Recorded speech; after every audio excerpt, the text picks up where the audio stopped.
Hey, we're live. Good afternoon, and thank you so much. Oh, I just realized my microphone is still way up there. I guess you could still hear me when we were talking before the show, so it wasn't too bad. Sometimes I wonder if I even really need it, but hey, I got it anyhow. So welcome, everybody. Sometimes I hear us. Yeah, that's me. I thought I'd had us muted ahead of time, but never seems to work. There's always that split second of that feedback. So I know that we'll have some people that will start rolling in when they get notifications that we're here.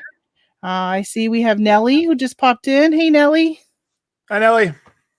And Angelique was here earlier. I'm not sure if she's here still. Oh, we got 10 people, so she might be.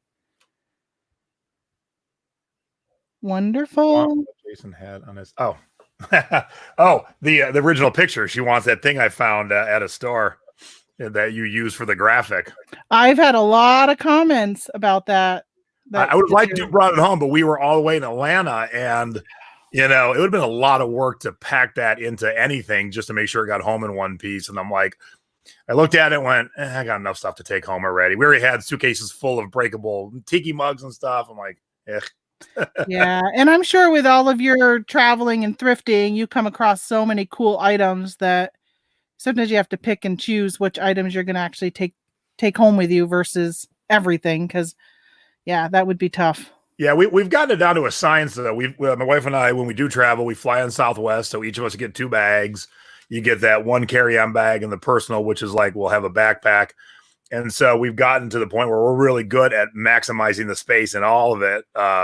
And like, all right, I don't think I can buy anything else. And then we're on that last day, we're packing it, we're Tetrising everything in. And I'm like, yep, we could not have bought one more mug, one more CD. Nope, it's all fully fit. But then all that stuff comes home and that pays for the trip. So we had fun, maybe did some business depending on which trip it was. But every trip we come home with product and that pays for part, if not all the trip. So yeah, I'm really fortunate, like you with Stacy, that my husband doesn't mind thrifting with me, or at least sitting in the car for 2 hours while I'm in the thrift store.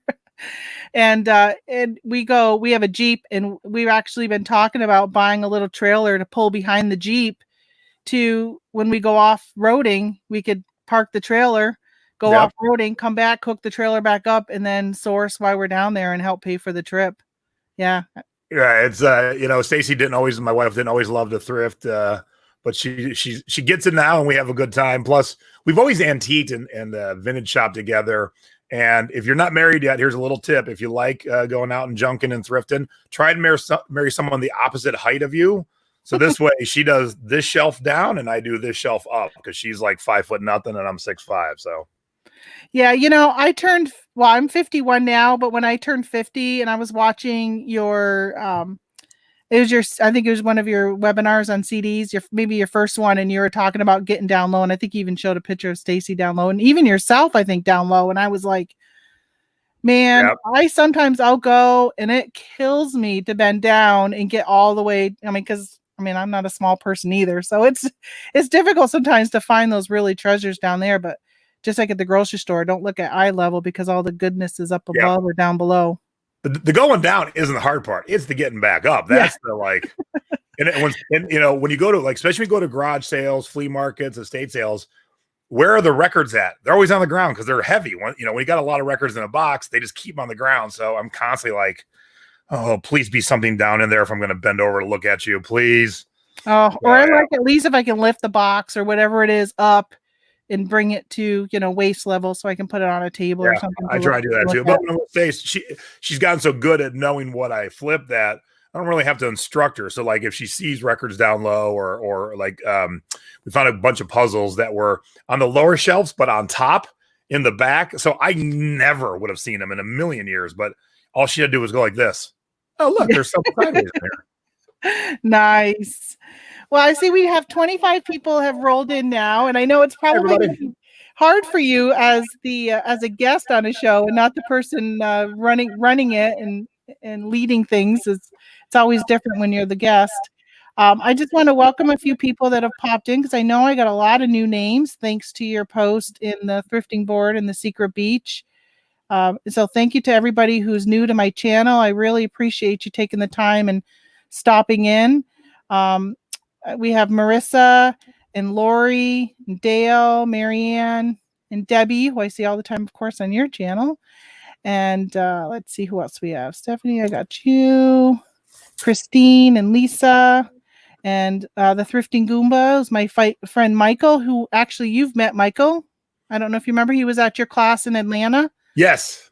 Yeah, speaking of Atlanta. Yeah. Yeah, he was. We used to be able to travel. That was fun. Yeah, I know. I cannot wait to travel again. I love to do RA for Amazon, and it's been really hard. Of course, I'm in New York, and we're on phase 1, but our governor is very strict on the guidelines of phase 1. You know, he's following the federal guidelines, so we're pretty much still stuck at home unless you had a manufacturing job. Nothing's changed for you. Yeah, so. I had a little like weird rash right here, so I had a dermatologist appointment today. And there are different rules set in place everywhere, but pretty much the constant rule is if you're going into any medical place, you're going to wear a face mask and socially distance. And while I was waiting, a guy walks in right past the table that says, "Fill this out," where it says, "Yes, I'm not coughing. I don't have the flu." And the lady goes, "Did you fill out the form?" "No." "Well, you got to fill it out." "Do I have to?" I didn't really get into a fight today, but I want to say, why do you think you're special, pal? I know. 3 questions. Do you have the flu? Have you coughed on anybody? Have you been out of the state? Sign your name. How long does that take? There are the people who are very much challenging things. And it's everyone's got their own opinion on everything. I definitely don't want to get into but when you're in a medical setting right now, this is how it's going to be. So just follow the rules and let's get it done. Yeah, because the thing is, in the medical setting, you have people who don't want to leave their house, but they have to leave their house because they're sick. Because a lot of people say, "Hey, if you don't want to wear a mask, or if whatever, then just stay home." Well, there's times when they can't stay home. So yeah, I see. So we have Freckle Lip, who's actually my sister. She is in the chat, and my other sister Amy is in too. So thank you both for showing up. And Big Mike from Florida. And Robert, who I see in the morning on Victoria's channel. And of course, we have Scott, the bearded picker, stop by. He's probably getting a little preview about what it's going to be like when he's here next week. What's happening, Scott? Hi, everybody. Thanks for tuning in. It's weird not to control anything. It's so weird to sit back and just be like hands-free. I know. I can imagine what it's like. It's actually kind of nice. And when, of course, your mom is here, I just want to make sure I shout out her too. Hi, Mommy. Happy birthday, Ma. Is it her birthday? Today is her birthday. My mom is a very young 77. Happy birthday, Ma. Nice. I love that you do that with your mother. I wish I could get my mother more involved in stuff, but she has absolutely no interest. Although I will say that my mother goes on my RA trips with me. She's usually my partner in crime. And she walks with a walker so she doesn't get out and go into the stores. She sits in this car. And last year we hit about 100 drugstores that had a specific item I was looking for. I would run into the store, buy the item, come out, hand her the bag in the passenger window. She would sit there with the Scotty peeler, pulling off all the Nice. labels, all the stickers, while I drove to the next store. I'd run in, come out. She would hand me the bags of stuff that she'd already prepped, and I'd give her a new bag of stuff to prep as we went to the next one. So it's been really nice having her tag along with me and keep me company while we're out thrifting. My wife and I started doing that because I have a truck that you can plug in an actual plug, the converter. So when we had it for a while, when I'm like, well, duh, when it's your turn to drive, I might as well just set up my laptop and start listing all the stuff we've already sourced and, just plug in. That way I'm not worrying about the battery dying. And man, because we'll take these tribes into LA, then up to the Bay Area. And by the time we hit the Bay Area, all the CDs I bought in LA are already listed. I'm like, yeah, that is amazing. This is and nothing's more exciting than when you list something. Sometimes if it's a hot item, I'll be in Walmart listing on my phone while I'm standing in the checkout line. Yep. And before I even get to the car, I'll hear cha-ching, cha-ching, cha-ching. And, I usually will end up calling my mom saying, "You won't believe how many I just sold." Good job, in Mom. the checkout line. Yeah. So now that we're 10 minutes into it, why don't I go ahead and let you introduce yourself in case there's somebody here that doesn't know you, which I can't imagine there is, but just in case there's somebody here who has not watched your channel and doesn't know who you are. Hi, everybody. Thanks for tuning in today. My name is Jason Smith. I've been thrifting all my life. Thanks to my mom who's in the chat. She took me to my first flea market when I was 6 and really got hooked when I was 10. The neighboring town had a community sale in the front yard of the high school, and I think I was 10 or 11. And by that point, I already had 2 jobs. I was a dual income 11-year-old. I had a paper route, and I worked at my grandparents' pizza shop cleaning pans and dishes. And so in 80, I had $40 in my pocket as a 10-year-old, 11-year-old. And when I got to that community sale, I realized that day I can buy like 3 times as many used toys as new toys, and I would rather have more stuff than new stuff. So I was like, oh, this thrifting stuff, this is all right. And so that led me all the way to having my own TV show on Spike for a couple seasons called Thrift Hunters. And if we ever get back to normal, I was a recurring character on Pawn Stars. I've done 4 episodes of Pawn Stars so far, so maybe I'll keep doing that. I was talking to the production company the other day, and they're like, yeah, they're like, we're not even on the job because everything's closed down. So there's nothing even to talk about, to talk to. I'm like, oh, I never even thought of that. Like, there's no need to be doing any work since there's no filming. Right. Wow. Yeah, that's tough. It'll be, hopefully Las Vegas will open back up soon and they can at least get their show going again. Yeah. Yeah. I did see, Uh-oh. I wanted to pop up this right here that, why is it? Oh, there we go. So the bearded picker said, if you see a black background on his eBay, he actually took the picture on his checkout belt. I don't think I've ever taken seen the back of cars. I love that though. No, I have seen the back of cars and trunks, that kind of thing, and back of trucks and seats and stuff like that, but never on the belt. So that's interesting.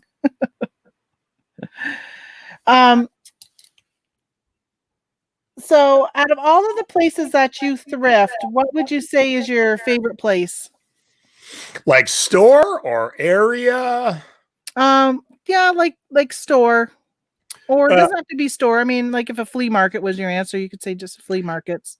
Flea markets used to be, and then 2 things happened. We moved to Vegas. There's only one kind of sort of flea market, and it's more oranges, socks, and parakeets than old used goods. So we don't go too often. And as you get older and your back starts hurting more, you're like, I like thrift stores that have air conditioning in bathrooms, especially being here in Vegas. So for the most part, I love Savers. I miss it. I miss it dearly. The Goodwills have opened here, but Savers are still shut down. So I prefer a nice air conditioned thrift store with a bathroom. Yeah, but that's me talking as a 50-year-old. We had this interview 20 years ago. It'd be a whole different story, but yeah. Or if you still lived in Ohio, maybe your answer would be different. The flea markets in Ohio are great. Yeah, so there's a lot of great things about living in Vegas, but the lack of flea markets kind of stinks. Now, LA is not that far, and we go quite often, so we'll run over to the Long Beach flea market, the Rose Bowl flea market, the Melrose swap meet. We'll do all that stuff, but yeah, it stinks living in a town that doesn't really have any. Yeah, I live here in way northern New York, like on the Canadian border, and there is no flea markets. We have a Salvation Army. There's no Goodwills, no Savers. Yeah, it's depressing. I'm sorry. Hence why I travel to source, because there's just not a lot of stuff here. Garage sales is where it's at, but that hasn't happened yet this year. So, yeah. So I know that you sell tiki, which I have my little. I see your little tiki. I love it. I decorated with some tiki, and I know you like Hawaiian. I actually have a Hawaiian dress. I like it. Hint, hint. If anybody wants it, it's been on eBay for like ever. So I'm trying to. I probably need to lower my price again. Maybe I'm overpricing. I seem to overprice things and then drop them as time goes on. But I did want to share this that I got. Well, look at that beauty. This Den of Sin tiki limited edition. Yeah, we only made 100 of that glaze. Yeah. So that's my home bar, and we made a my buddy, who's a world famous tiki artist, Doug Horn, he drew the design. And my other buddy, John Mulder, who makes mugs, he made the mug. Then we did a red version of 300 mugs, and then we did a limited edition 100 for the Secret Beach. And we're going to have a couple more limited editions come out. So, you know, when people talk about making their own products, usually they're like, all right, here's a product we can get out of China. We can slap our logo on it. I went the whole route of having the product made like that.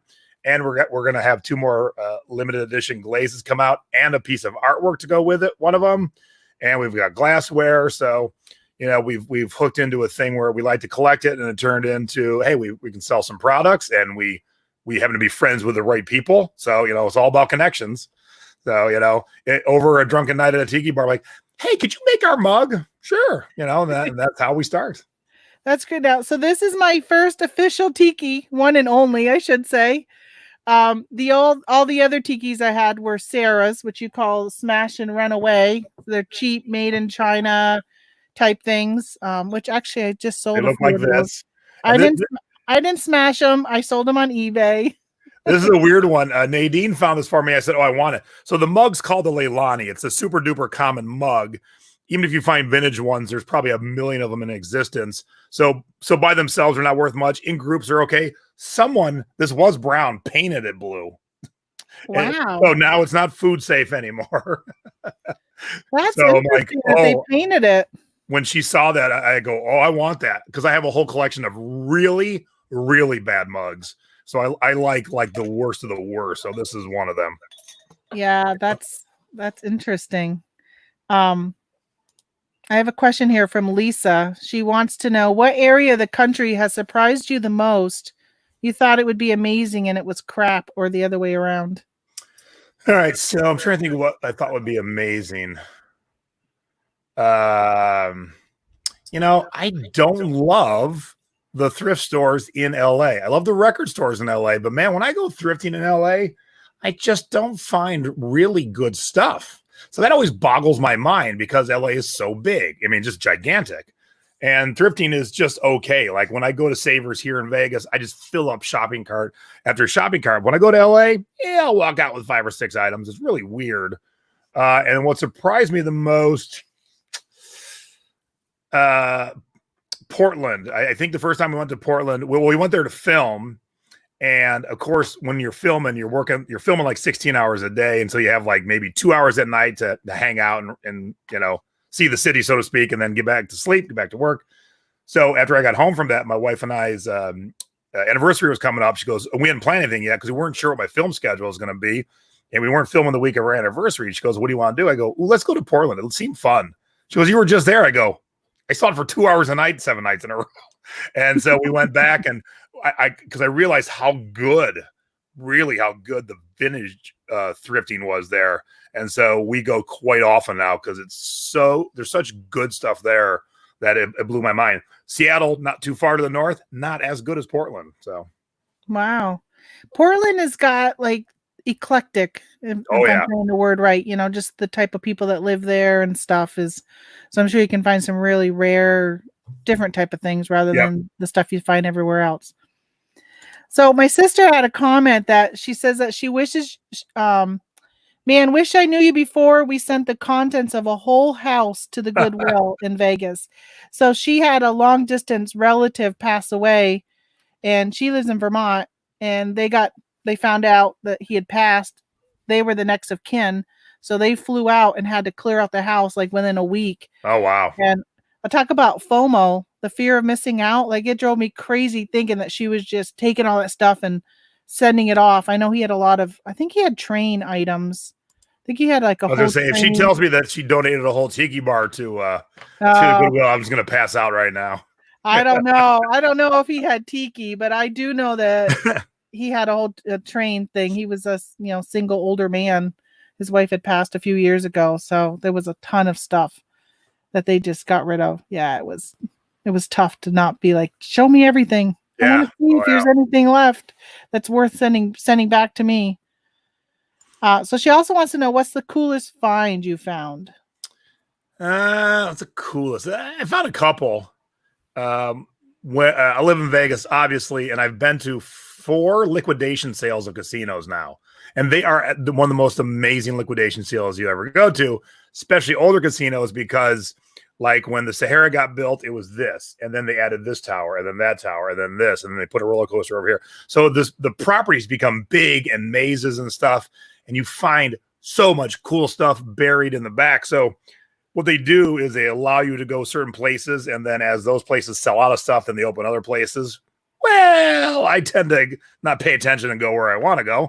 And we were in an area of offices, and we popped into what was the executive office where they had their morning meetings.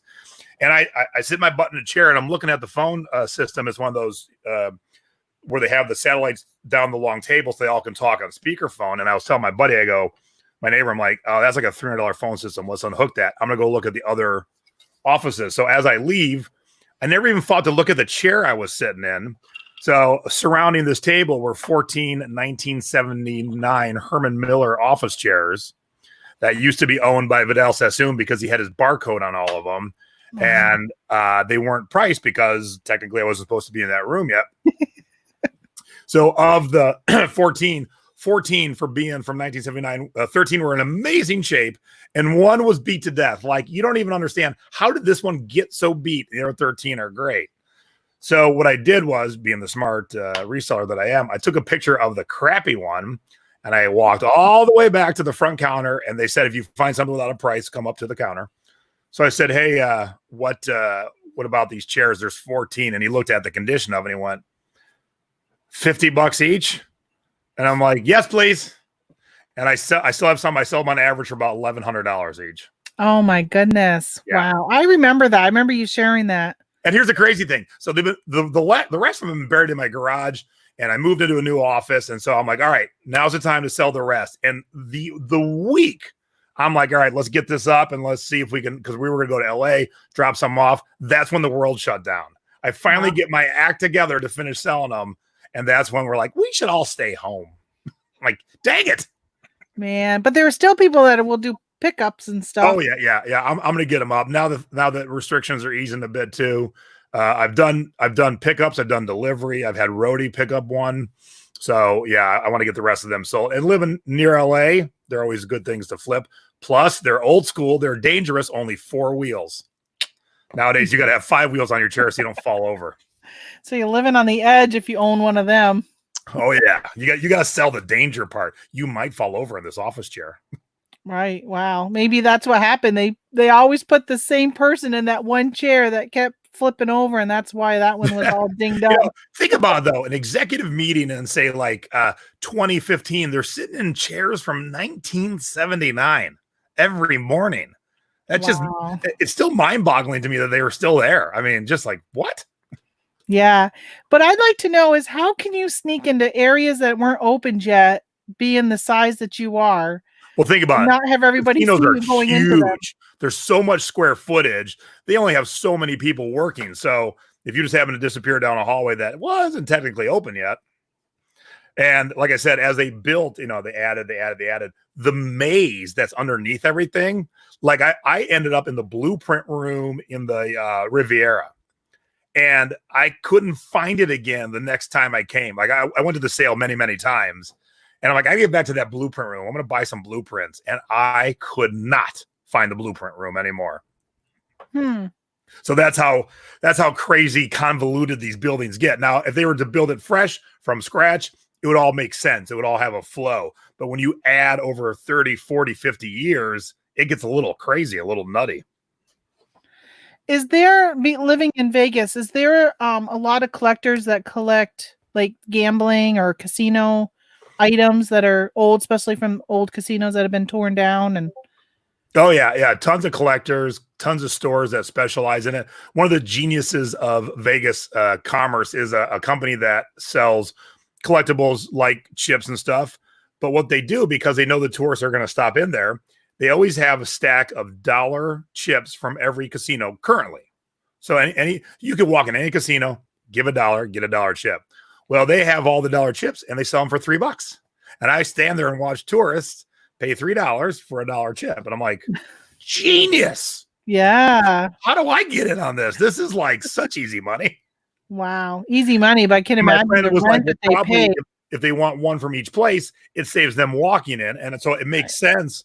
But to make $2 on every dollar item without doing much effort, excellent. Yeah. Although I'm the type of collector I would want it because I went there, Mhm. not for that type of thing. Now, obviously you collect tikis, doesn't mean you go and drink at every single one of those places, although I know you would like to. We work on it. Yeah. But isn't it more like rewarding when you actually have walked into a specific tiki place that you Oh, yeah. hadn't been to and you're in like South Dakota hitting up one and you're like, yeah, I actually was there and drank from that rather than I just bought it off from Oh, eBay. yeah. Yeah, Yeah. definitely enjoy the fact of being there. And when we came to Vegas as tourists the first time back in the 90s, and only people who've been to the strip this will make sense, really sense to them. We stayed at the Mirage, which is closer to the end of the north side, and we walked all the way to the Luxor because I don't think Mandalay Bay was built yet. And when people who know the strip go, "Wait, how far did you walk?" I'm like, "Yep." And then we walked halfway back, and then walked down to the Hard Rock. And by that point, our feet were like, "No more, no more." It is That was our first long. cab ride in Vegas, but I was like, yeah, we wanted to see it all. The only way to see it all is just to walk it. I was going to go to eBay Open this year. Like I made the decision and I said to my husband, I'm definitely doing it this year. Just want to meet so many people that I've talked to online over the years. And when they canceled it, I was just absolutely devastated. I'm like, finally, I'm going this year. Like I've made that decision, budgeted for it, knew that's what I was going to do. Now, in the past, the heat for Vegas always scared me on going. And yeah, I don't like the heat. I don't know how you deal with Well, it. look, I grew up in Cleveland. The heat, dry heat is about a bazillion times way better than humidity. I do not miss humidity at all. So it's a lot different. Like you can be outside in 102 degrees and you're good. You're under an umbrella, you're good.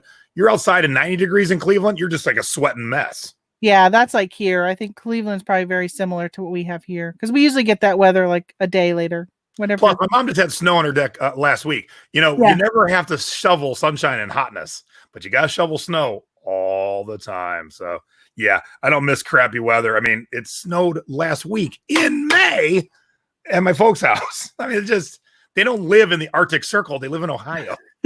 It has definitely been a weird year. We normally don't get snow in May. My husband's birthday is April 6th, and sometimes we'll get snow close to his birthday, but very, very rarely. So to get it in May is, yeah.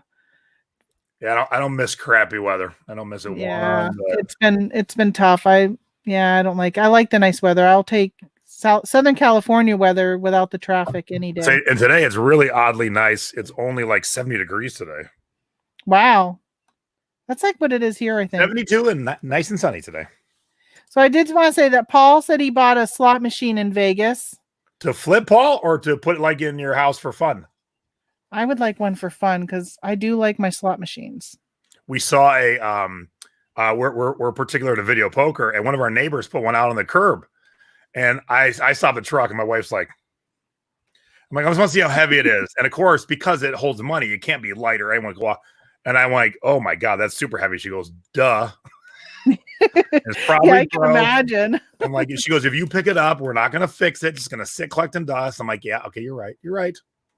You're right. And you gotta have something like that is so big you have to have storage. I know you have your new building that you bought that has your office in it.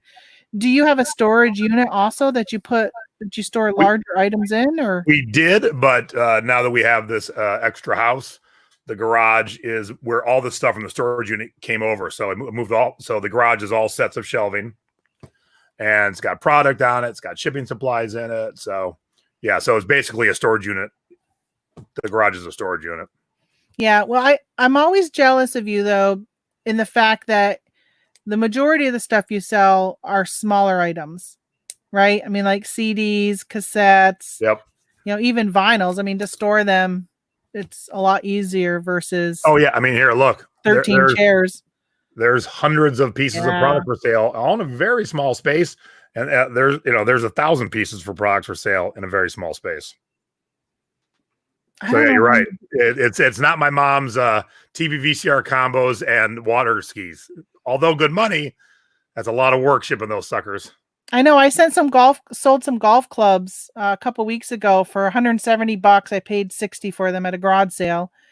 And I was thinking of Peggy and I'm like, okay, I got these big items. I bought them last year, finally listed them and sold them, and buyer was happy with them. So I must have did something right by getting them to him.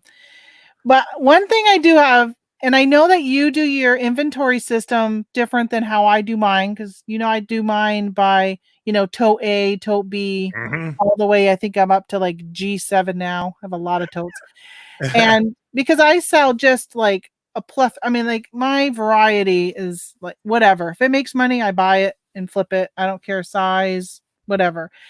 And I know you, like, if you have all your CDs and you put them in alphabetical order, Yep. what happens if you don't have room for Boston to slide in there? Because there's, like, where do you put that CD? Like, how do you, I mean, do you sit there and have to keep moving them all down? Well, so I'll go back to my CD shelves here. I always make sure there's always a little space on each shelf, and we've expanded where the CDs are. But we've been selling a ton since we've been on lockdown, and then every day now that we're kind of back to normal, my assistant came back. Every at least once a week, we pull the 20 oldest and put them on other platforms. So these down here, these are all Amazon right here. Okay. And over here is the eBay ones, and then I got Macari, and so and then the way I've always worked it, if you're listing something and you have a specific spot for it, and that fills up, then I go work on something else. So the cassettes are pretty full right now. I got a couple spots, but I probably won't work on cassettes this week, and I got a lot of space in CD shelves, so I'll work on CDs, and then once I get the CD shelves filled up, hopefully the cassettes will have sold, and I'll go back to and I'll kind of do a rotation. Yeah, I looked at getting ungated in CDs, but the minimum order quantity was extremely high. So I Yes, said, oh, I got grandfathered in, so yeah, you're lucky. I wish I was part of that grandfather, I but tried to get my mom to sell CDs so long ago, and she finally got around to it after the gating happened. I'm like, I told you to do it. yeah, I know people who are ungated and who don't even sell them, and I'm like, You're like, jerk. man, I know. Like, let me just use your account for that. Yeah. I had a buddy buy account that was ungated, and he's killing it on there. Wow. So Thrifting Goomba, Michael wants to know, why did you buy another house and not go to a warehouse? Who wants to hang out in a warehouse all day? It was the price was right. Uh, easy to flip a house, and when you're done with it, and it's 4 doors from the house I live in. I say, yeah, So it's every original. morning, I got a little blue wagon, and whenever I worked on at home at night, I throw in the blue wagon. I walk 4 doors down and wave at the neighbors. They're like, "Going to work, Jace? Bye." And yeah, it's great. Plus, we have a spare bedroom in here for guests, and obviously showers. And the real thing that kicked in well is food became scarce, and so when you can find some, you stocked up. So having a fridge, having a full kitchen, we have a lot of food in the fridge and freezer. So that's very nice to have that 4 doors away. I'm sure it's really nice to get part of your house back. To have Oh been yeah, able we to got the whole move. house back because I worked out of my house until this happened. And the funny thing was, we were on the way to me just renting a commercial space, and our neighbor, who's also a realtor, said, "Hey, there's only like one little house in our area, this one."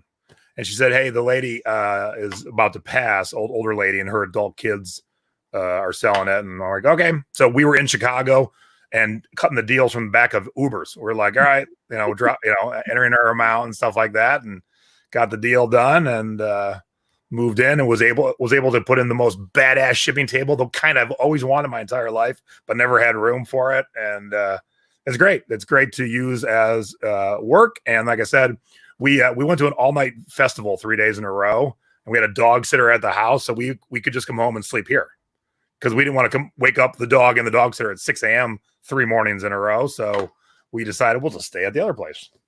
Yeah, that's nice. And I bet your help because I know you hire help that come in and stuff, but it must feel different for them when they're coming to your workspace rather than going into your living space. Oh yeah, yeah, and I'm in what would be the master bedroom if it was a normal house, and she's out in the living room sitting at the badass shipping table. So most days anyway, we're not on top of each other. And now we're just trying to stay, a little bit distant from each other. It works out well. She can hear me bellow when I need her, and then she just sticks her head in the doorway, and it works out very, very well.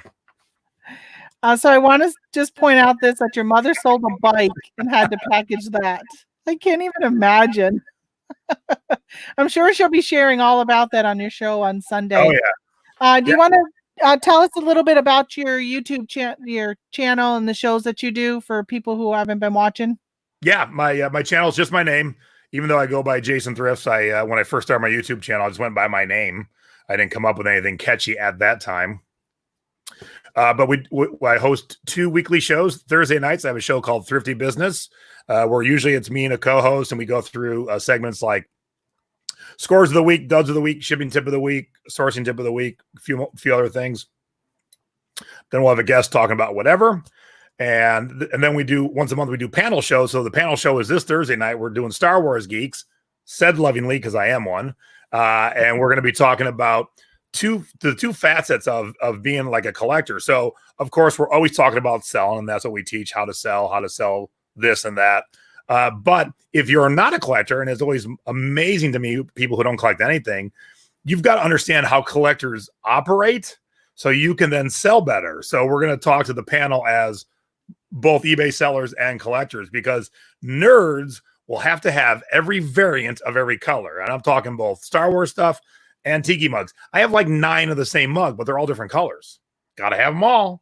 So if you're not a collector, definitely tune in, because you're going to hear 6 collectors get passionate. And so when you're selling, you need to know these things when you're out looking for it. So we do that on Thursdays. And then my mom and I do a show on Sundays called Selling Past Your Expiration Date, Being Thrifty Over 50, kind of aimed at the older seller or the brand new seller, because we take one topic. We spend about a half an hour on it, going a little bit slower than typical. And then mom shares her scores of the week, and usually her weekly thrift haul, but we haven't been thrifting. So she's been unearthing things she thrifted 8 years ago. And vintage everyone's loving it, though. I mean, people just love it. Yeah, I watched, and I'm like, man, if she would have sold some of those shirts that she showed, not this past week, but the week before, they wouldn't have gotten as much as they'll get now, because they sat in a box somewhere for 8 years. It was a heck of a study to look at something that was thrifted 8 years ago. All right, has it gone up or down in value in the last 8 years? Because some things will keep a constant, but some things, we used to sell these for $50 and now they're worth 10. Like the big hug mug is a great example. If you sold the big hug mug at the height of the TV show True Detective on HBO, when it was part of the show, that mug that you used to get from FTD Floral, that mug was selling for like $40, $50. I just sold one this week because I still find it for like a quarter for $11. Still a decent return, but 11's a far cry from 50. So, you got to see that wave. But definitely any concert T-shirts, things like that, they seem to mostly just go up in value. Oh, yeah. Yeah, for those who don't know, I just sold a Nirvana T-shirt, about a month ago now, for $500 that I spent $32 on. And it had holes and stains. That is crazy. I was watching a live auction show yesterday here on YouTube, the Pirate Auction, and he was auctioning off some music concert T-shirts, and the prices they were going for were crazy. Yeah. And some of them were like a white one that's just like yellow stained and everything. And I thought, that is just, and this is on a YouTube channel, like not even on eBay, but like 100 people watching. I was just amazed at the price that they went. There's a chain of stores, which I got a few bolos coming up that we're going to talk about, but it's called Buffalo Exchange. And they have this kind of cycle, like a lot of thrift stores do. Okay, if it's been in the store for too long, it's going to go on sale. Then the first sale is 25%, and then it's 50%. And so someone had donated all their old concert shirts, and Buffalo Exchange had priced them correctly. They were around $200, $150. And so the day of the sale, I think the 50% off. Yeah, 50% off. Stacy and I were out of town, but she was flying home the day the sale started. And I said, can you drive right from the airport to the store and see what's left? Because they're all behind the counter. She goes, yeah. So she got there, and the Black Sabbath was still there on sale for like $90 and stains. And we picked it up for $90, and I sold it in like 3 weeks for $200. Wow. That's what's nice though about having a niche and knowing it, because Yeah. I would walk in and I'd be like, I'm not paying $90 for a shirt like that, unless I was able to pull out my phone and look it up and that kind of stuff. But I had Michael, the Thrifting Goomba, on a couple weeks ago when we were talking about kind of having a niche and staying within it, and your name came up in it about knowing things inside and out versus someone like me who I don't really know anything about anything. I know a little bit about a lot of stuff, I know nothing about nothing. but I do really well selling 12, 1,400 items on eBay. I mean, it's a lot of work. I don't know a lot, and I rely a lot on solds, but I'm sure there's so many things that I pass up when I'm outsourcing because I just don't. I'll pass by the $90 shirt, if I don't have the opportunity to look it up. I don't have cell service or something like that. And that's a little trickier because you definitely have to do some research. Whereas I've been teaching these flipping CD courses, and I'm really starting to see the fruits of my hard work for everybody else who took it, because people are like, all right, I didn't think you could get me to find good stuff, but I took your course and look at this. I sold this and I sold this. And it's so great to see everyone, because you do conquer what you know well first. And then if you can keep adding on these little things, like your guest last week was talking about her 14 streams of income and how she focuses on the one that makes her the most first, and then kind of on down. And so if you go into a thrift store and you specialize in women's dresses, yeah, conquer the hell out of the women's dresses. But then you think, okay, I took Jason's flipping CDs course. I'm going to walk over to the CD section and I can scan CDs. A little bit different than looking up old concert shirts. And Right. based on the knowledge that I've taught, you can have a working, like, oh, for $2, this is going to be a $20 CD. And so to add to that bottom line, and CDs are all square and 4 ounces. So you never, ever, ever have to, once you know how to ship one, they all ship the exact same way. So like my mom's going to wrap a bike up. Well, good Lord. Is it a little kid's bike? Is it an adult bike? That could have a variety of things. This doesn't. So great. It's 4 ounces. It's square. You don't need to think much about it. Yeah, I love it. I actually just bought my eBay coupon from last quarter. I used to get some of those record boxes. I know they're highly overpriced, but I have some vinyls that I've been sitting on for quite a while, and there's some that I've bought brand new. I haven't even opened them yet because I know that their value goes up on them. Some music that my daughter listens to. I would buy her an album and then I'd buy 5 more of them just to have on hand because I know they go up. So I'm anxious to get those listed, and I finally have the boxes and stuff to do it. It reminds me I need to take them out and actually list them. You're right. They are overpriced, but they're a smidge bigger than the normal LP mailers. They went a half an inch bigger than normal LP mailers. So I actually like them when I'm shipping out lots. And what I mean by lots is if I have 3 or 4 by the same artist where they're not worth it by themselves. Like today, I sold 3 Joe Walsh records together, and 2 of them were gatefolds. So that's a lot of space. And the eBay box works a little bit better when you're doing big groups. So I don't use them for everything, but I like them that they're a tad bigger. So I use them when I need a little more space. Right. Yeah. And I mean, I'm sure you sell enough that you can order from, Uline or whoever you get yours from. But for me, it just wasn't worth it. And, hey, it's a free coupon, so I might as well order something I can use. So I do know that we're coming up on the hour. We got about 15, 18 minutes left here. And I know you have some bolos. And so I want to respect your time and not keep you here forever. I'll talk all day. What do you want to talk about? Although I do have a question for you. Sure.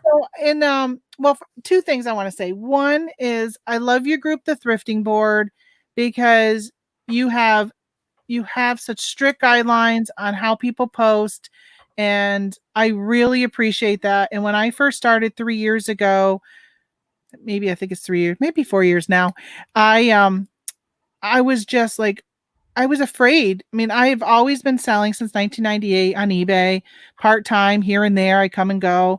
And I became like, all right, I'm going to do this for a living. And when I belonged to so many Facebook groups, I was like, oh my gosh, everybody's trying to scam me. Everyone's trying to that I got like afraid. And you kind of feed into that, and you automatically start thinking something like that. And then there was it last year? There was a country song. I have such a bad memory of remembering who sings it. But there was a country song that came out. Maybe it was a Luke Bryan song, and it said something about um pretty much everybody, most people are good. Something like that. It had Yeah. a line in it. And I was like, that's been my anthem since I joined your group, that realizing that, what? Are there scammers? Absolutely. And I know your mom had an issue with something last year, and there are, but 99.9% of the people really did get a damaged item, or something happened, you overlooked a spot or something. I mean, very rarely is it really somebody who's trying to do harm to you. And if you continually have that in the back of your head, that everybody is out to get you and to steal your money and steal whatever, it can really hurt your business. And belonging to groups like yours, where they put a kibosh to that and they really kind of change your mindset, really makes a difference on how you treat your customers, how you treat your business, and how you look at it as a business. So I just wanted to thank you so much for that. I've Oh, really learned so much from your group in the last 3 years. I know I'm not as active in there now because I'm busy working my business and not hanging out in Facebook as often anymore.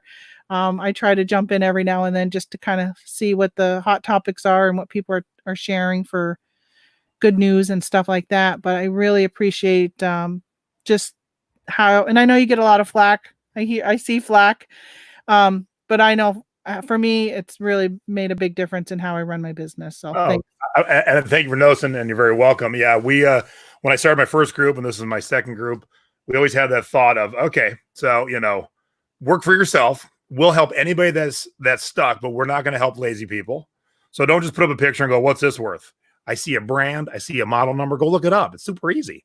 We're not here to do your work, but if you found this mug and there's nothing written on the bottom, you might not have any clue what it is, but I could within a second say, "Oh, it's called Surf Bob."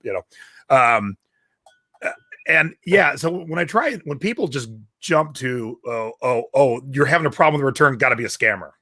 Okay, that's not the norm. And think about it this way, because I've had people say the same thing, like, "Oh, I'm just starting, and I saw like 5 people have a problem in your group today, so I'm afraid." I'm like, "Okay, let's think about this. We have 57,000 members. Okay, if we're all really bad sellers and we only sell one item a day, that is 57,000 transactions. 5 had a problem. What you forget about is 56,995 had no problems whatsoever." Because when I ship my dozen things today without a headache, I didn't mention it because that's normal. But if you do have a hiccup, if you've got a weird return, if you've got somebody wanting to change the address, bring it to us without emotion, because people get all emotional. They're like, jerks. Right. Just tell us the facts, and then we will help you through it. Sometimes, very few times, but sometimes people are out to get you. I've never said there aren't scammers. What I have said is the amount of times people yell scammer in a online selling group is almost 100% of the time not right. Just because it didn't go smooth does not mean there's a scam happening. Things have hiccups. Like, look, I've shipped tens of thousands of records in my career, all properly in the LP mailers, and I've had one show up so broke, the vinyl, you could take a piece out like a piece of pizza. Wow. Now, I couldn't have done anything different. It had some marks on it. It must have got caught in a machine somewhere. But stuff happens. There was no scam. The post office is really good at delivering our stuff, but every once in a blue moon, something happens. So you just got to deal with it. And so many people go, what ifs, what ifs, what ifs. Stop with the what ifs. Just start selling. Because Right. what if a meteor hits us tomorrow? Well, I'm not going to waste any amount of my day worrying about it. Could it happen? Heck yeah. Could a bus run me over? Heck yeah. I ain't going to worry about it. Can't control it. So I'm going to keep on shipping products until someone does have a problem. And then if I deal with it and it's still a weird problem, then I'll deal with it some other way. But have a positive outlook on life, have a positive outlook on your business. And then every once in a blue moon, something Well, creeps wait up. a minute. What if we have a pandemic and we all have to stay in our house? I'm not able to go outsourcing. So that's when you got to source online. So for the Secret Beach, this month's webinar is going to be sourcing from your couch. So I'm going to show a picture in a second here. I have a lot of stuff show up that I just flip and sell. I don't have to leave the couch. So you can source online with some skill and some luck. And so that's what I'm going to teach this month in the Secret Beach. I'm going to teach how to have a little bit of luck too. Yeah, prior to the shutdown here, I started dabbling a lot more into OA, online arbitrage for Amazon, and was getting some pretty good momentum going. And then a few of the places that I sourced at shut down because they not even their stores not even open online. So it kind of slowed some things down, and man, I've had to pivot, but I have really enjoyed the time I've had to be shut down because it helped me go through this death slash profit pile. Yep. And as much as I want to get out there and source again, part of me is kind of like, well, I could take being shut in for another couple months because I still have those albums. I just start thinking of all the stuff that I still need to get to list, and I know if I start sourcing again, they're just going to sit there probably for another year or two or 8 years, like Peggy. Yeah, I mean, we definitely put a big dent. And when I moved into this house as my office, so weird thing in Vegas for a period of time, instead of having a shut off valve at say your toilet or your sink like a normal house, they ran all the water lines into a box in the laundry room.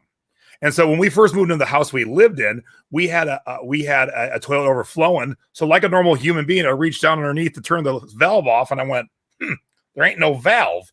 And no one ever showed us where this mystery box was. So here's the water flowing out of the toilet. I'm like, what do I do now? And so finally, because it's in the laundry room, but you have to go into the room and shut the door. It's behind the door. You'll never see it. And that's where you turn it off. So when we got this house, the flooring in the bathrooms was really just like thin linoleum. And I have a buddy, I'm like, hey, can you tile the 2 bathrooms, please? And I want to put in some fresh toilets. He said, sure, no problem. He turned the valves off. We looked at them, 5 minutes, they didn't leak. And he walked past that box all day cutting tile. And I walked past that box all day moving in. And then when we left at 9:30 that night, it must have started leaking because the next morning the house was flooded. Oh my gosh. Yeah. So the good thing is we got a new floor in for our deductible. Oh my gosh. But I was coming in all organized because I'm like, duh, we're coming, fresh slate, and then chaos reigned because we had to move it all back out. And so we're still finishing catching up with that. And we're almost at the point where, okay, now the flow, when we thrift, it comes in and goes here, and then it goes to the photo studio, and then it goes to the listing area, so we're almost back to that flow. And I can't wait because that's what I wanted. I wanted this place to have a nice flow. So you don't have mom, 8-year-old tub sitting around. And that's exactly what my flow. So at some point I got to put together a video showing what this looked like pre-pandemic and what my office space looks like now, because I spent the whole month of March just really decluttering, and I had so many bins of clothing that I'm like, I don't even really want to do clothes anymore, that I did some liquidation lots and used Casey, the Rockstar Flipper, has a liquidation website. So I utilized his website and sold off some of my liquidation lots. I have a few that are still left, but what a stress reliever to get that stuff out of here and moved out and just feeling so much better. So now I'm hoping that when I do go back out, like you, I have a system in place that a box comes in, that I get that box listed before another box comes in. Just kind of move right along and get stuff taken care of. Yep. Okay. So I'm going to share the screen. You ready to? I'm ready. All right. Now, if you followed me, you've heard some of this before, but I like to reinforce, especially when I'm joining friends on their channel, because of course they have people who haven't seen me, and a lot of things I'm going to share are shockers to a lot of people. All right. This is a mountain of trash because there's a lot of things you throw away that are worth money. And what we're going to focus on for a couple minutes here is, if you happen to drink booze, there are a lot of bottles when empty are worth a good amount of money. Here is a fine example. I made some cocktails last night for my wife and I. We have this bottle that we're about to finish up. And oops, I was going to say, as you can see, the bottle empty sold for $20. When this bottle was new, it was $30 with rum in it. So this empty bottle. Now, when I'm going to share a bunch of empty bottles here, a bunch, 3. But what I want to impress upon you, it is not every empty bottle. So don't go run to your garbage and pull out the empty Malibu bottle you have. That ain't worth money. But if you drink any liquor and you finish a bottle, look it up on eBay and on WordPoint, especially if it's one of those bottles where you're like, okay, I bought it 10 years ago. I just slowly drank it, because as bottles and labels change, people want the old ones. Like when I have tiki nerds at my house and they're looking at all the rum, they're like, oh man, that bottle's 20 years old. How have you not finished it? I'm like, I'm just going slow. But I know when I finish it, because one thing I don't care to collect really is empty bottles, but people will pay big money for it. So here's this one. And Motorhead had their own whiskey. And this was actually my listing. I found this in a vintage store in Minneapolis or somewhere in Minnesota.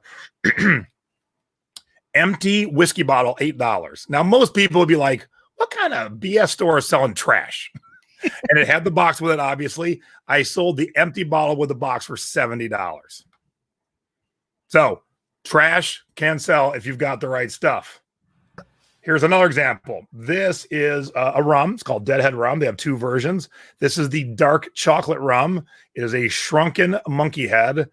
This costs, when new and full of rum, $40. Then you sell the empty bottle on eBay for $50. So what we do is when we need a new bottle, we just go get it. We dump the contents into just to a plain clear bottle, put a label on it, and then sell the empty bottle and make $10 to drink rum. Easy peasy. You can make money having cocktails. So when you go to estate sales, do you immediately go to underneath the sink or where somebody would normally keep their liquor bottles? Yeah, we were at an estate sale a while back, and they had all these rum, high-end rum, the containers they came in, rums that cost $200 and $300. And I said to the guy, I go, ooh, are there any bottles? And he said, nope, just the containers. But I only paid $2 a container. Those containers will sell from $20 to $30 just for the container. So absolutely. Now, I go one step further. I'm leaving a friend's party, and he was just about to throw this out. Now, I used to be a Jack drinker. I'm pretty much solely just rum nowadays. But I'm like, I don't know this single barrel select. And he was about to throw it out. I'm like, hey, I'm going to take your trash. And he goes, what? I go, yeah, it's probably worth some money. So here, this just sold for $15, but it didn't have the cork. I got the cork. So I'm going to throw this up for $25 and shoot for about $20. So if you're at a friend's party and they're getting rid of booze bottles, look at them. They might be worth some money more than recycling. I was going to say, at least here you'd get 5 cents for it. Yeah. Say more than that. So yeah, it's crazy. And one of the best examples, I should have brought this picture up. Mom thrifted a bottle of rum at an estate sale, rum that hadn't existed in a long time, still sealed. And over the course of like 5 or 6 years, I drank the bottle. So I'd come home and visit, and I'd have one glass, and then I wouldn't have any more until I came back home. And I think she paid $2. I had like 5 years of enjoyment from it. And then she sold the empty bottle for $50. Wow. Yeah. So good money. So that's my one bolo for everybody. So speaking of sourcing online, these were all purchased online, showed up in a nice couple boxes, and I didn't have to leave the comfort of my house to venture out into the scary world. So I've already started making money. I've listed about 2/3 of them. Just sold one of the box sets. You'll see it on Thrifty Business this week. Sold it for $120. I paid $6 for it. But I want to talk about 2 CDs that are kind of common, kind of easy to find. Because when you go to a thrift store, it's going to be a crapshoot what's in the CD section. But if you go to a record store, and yes, there's still tons of record stores, there is going to be a body count section. And the next band I'm going to show you. So body count. Are you familiar with body count? I have never heard of body count. Okay. So do you know the rapper and actor Ice-T? Yep. So this is his heavy metal band called Body Count. So everyone. Oh, I thought that chest looked familiar. So when this album first came out, way back in the I think early what year is it? 92. Track 18 was a song called Cop Killer. So cops got all pissed off. The FBI sent them a letter, and Sire Warner Brothers pulled the CD, pulled the song. So of course there was a good amount out there that sold already. So there is no real differentiation between the pulled version and the regular version. Same cover, same everything else, but no Cop Killer track. So a lot of stores don't ever pay attention. So if you go to the B section, now it is a heavy metal band. It should be in the rock section. Sometimes because Ice-T's lead singer, they put it in the rap section with him. But if you go look, it'll probably be in there for just like a regular $5, $6, $7 price. Found one on my desk. I forgot I had on Saturday. Listed it, sold it an hour later, $32. That's kind of the average, about $30 for it. Now, is the one that doesn't have that song on it? Is it Worth about $2? Okay. Yeah. Now, is this your favorite band, Slipknot? No.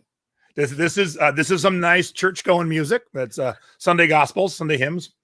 So Slipknot's one of my all time favorite bands. It's 9 guys. They all wear masks. Heavy metal. This was their first major release. They had one independent release before this.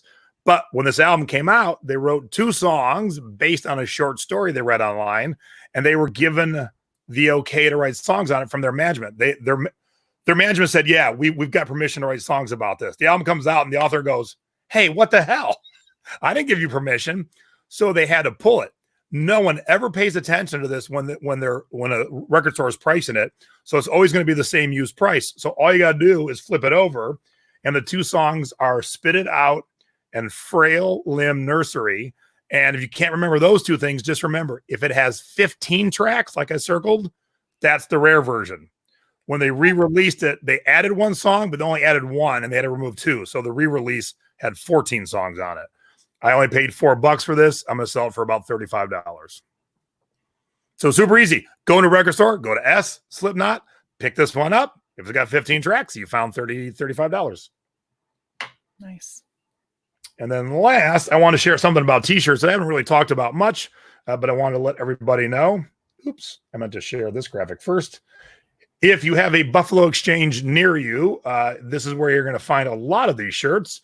You'll find it thrifting and garage sales and stuff. But for whatever reason, Buffalo Exchange tends to get a lot of them. The blue dots are where they're located. So if you live anywhere near where you see a blue dot, check out Buffalo Exchange when they reopen. All right, this looks like a seemingly very boring, very plainish Notre Dame Irish t-shirt. However, it just sold for $339. Oh my gosh. Because of the brand, and the brand is Screen Star's Best, and they don't even have a good picture of the label. There it is. So these were late 80s, early 90s. They were 50-50, 50 cotton, 50 polyester, made in the USA. And so anytime you find Screen Star's Best, it doesn't really matter what the shirt is. Someone somewhere wants it. And so this Notre Dame Irish just sold for $339. Look at this, Mr. Bubble shirt, $70 for Mr. Bubble shirt. And they at least had a better picture of the label. So there it is. And as you can see, it has a variety of stuff, Mr. Bubbles, Notre Dame. And I have found this shirt twice and flipped it twice. The movie Total Recall with Schwarzenegger from 1990. I found 2 of these in a Savers for $2 each once. And as you can see what they're selling for, $150. So there's your bolos of the day. Wow. Keep your eyes open for Screen Star's Best. Like I said, you can find them thrifting, but if you have a Buffalo Exchange and you look at the t-shirt rack, there's always Screen Star's Best t-shirts on that rack.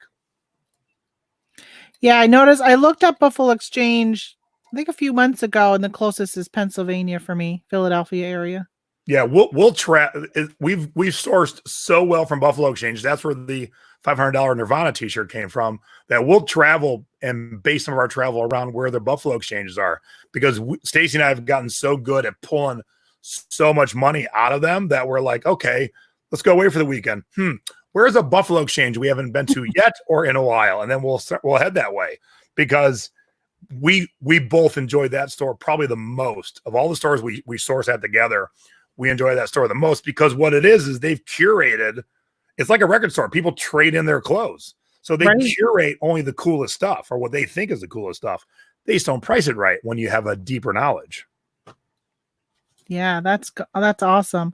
I see my friend Lisa says, come on down, Tamara, we'll go together. So there we go, Lisa. I'll hit you up and we'll go to Buffalo Exchange. I actually was thinking, of course, this summer probably won't end up happening, but that was one of the things I wanted to do, was hit up a few of those this summer. My mother and I went down to, so I used to work for the Navy as a contractor, and I had to do an event in Maryland? No. Well, Maryland, Virginia area. I can't remember where. Yeah, I think it was maybe Virginia. And I actually took the Goodwills and the outlet stores, and we drove and hit a ton of Goodwills, stopped at outlets. We took like 4 days to get to my job site. I worked the weekend, and then we took like 3 days to get home. Oh, yeah, that's the best. Goodwill. We love doing that too. So can't wait for the world to open back up so we can start doing it again. I know. Me too. Me too. All right. Any last minute questions out there to the folks that are watching?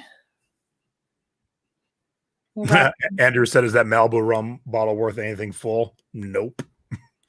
Malibu rum isn't actually rum. What do you mean full? It's not worth anything even when it's full? No, it's not actually rum. It's a bone of contention in the tiki rum circles because it somehow got grandfathered in. It's basically a coconut liqueur. It's basically they made a liqueur and then they flavor it with chemicals. It's not even rum, but somehow some weird law got grandfathered in and is allowed to be called a rum. And so it's just, it's awful. Have you ever had rum from Vermont that was made in Vermont? I have a lot of rums from around the United States. I don't think I've ever had Vermont rum. I don't so think when we closed on our house, when we moved here to New York, our realtor in Vermont, closing on that house, gave my husband a bottle of, I think it's called Covered Bridge rum. And he opened it. He didn't like it. So I have like almost a complete full bottle of rum that's just sitting in my cupboard. If you don't mind an open bottle, I will wrap it and send it to you and see if it's something that you like, because we've had it now for 2 years. No one really drinks. I mean, my brother-in-law drinks rum and cokes, but he drinks Malibu. No, he actually drinks Canadian Club. That's whiskey, bourbon whiskey. Okay, yeah, that's what he drinks. Not rum. Canadian. Yeah, it's not. Now, rum. if I called it bourbon, it wasn't whiskey, I'm going to get yelled at. If it was a Canadian whiskey, But yeah, I know the rums very well. It's a Canadian thing because I thought it was. Yeah, I thought it was rum and coke, but no, it's not. It's actually Canadian. Yeah, I would love it because there are some really good American rums. Rums are typically a Caribbean thing based on how they age them. Montoya, it's out of Colorado. Is really good. Ragged Mountain out of upstate New York, I think, is good, or Massachusetts is good. There's one from Cleveland that's horrible. So they're not all good, but America has been producing some pretty decent rums. I mean, they're not old and aged like a lot of the stuff I like, but there's still some good local rums. We hang on to the bad alcohol when people have had a lot of the good alcohol. Then you start giving them the bad alcohol because they don't even realize that it's bad alcohol. Yeah, when we make group drinks for parties and stuff, we don't tend to put in the $200 rum into the party punch. Right. Yes. Still no Malibu though. Well, send me your address. I will. Thank you. I don't think I have that, and I would be happy. I mean, it is what's been keeping my Den of Sin tiki here company, but I'd be happy to pull it out of my my cupboard and send it to you. All right. I appreciate that. That's awesome. I'm excited. I didn't know I was getting parting gifts. I'll do the show every week. Hey, if I can find some more unique ones around here, I don't know. I mean, they're popping up more and more distilleries. I'm not sure if that's if that's rum at all, that when you see a distillery. Sometimes a lot of them too have been producing multiple different, rum and a whiskey and a vodka. And there's rum here in Vegas now. There's rum in Phoenix. So yeah, it's becoming, it went from craft beer to craft liquor, basically. Yeah, batch, handwritten label kind of stuff. That's what I have noticed because, of course, Vermont is full of craft beer. I mean, there's so much of it there. There's not very much up here where I am in northern New York, but there is some distilleries that have been popping up. So, well, thank you again so much for stopping in and hanging out with me for the last hour. I really appreciate it.